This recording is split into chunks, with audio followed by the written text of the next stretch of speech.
তো গাইস আমরা এলাম ইস্কন মন্দিরে, কোকরাঝার ইস্কন মন্দিরে।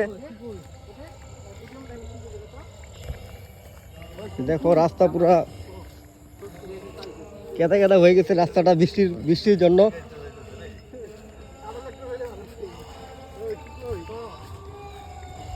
এই আমাদের গৌরাঙ্গ নদী,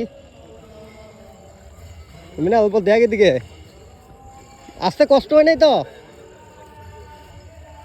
মিনা আসতে কষ্ট হয় নাই তো? না প্রভু, কষ্ট হয় নাই না, কোনো কষ্ট নেই।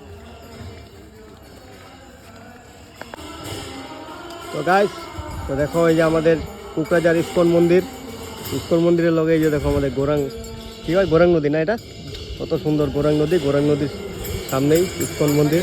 তো চলো ভিতরে যাই, তোমাদের সাথে শেয়ার করি মন্দিরের দৃশ্যটা।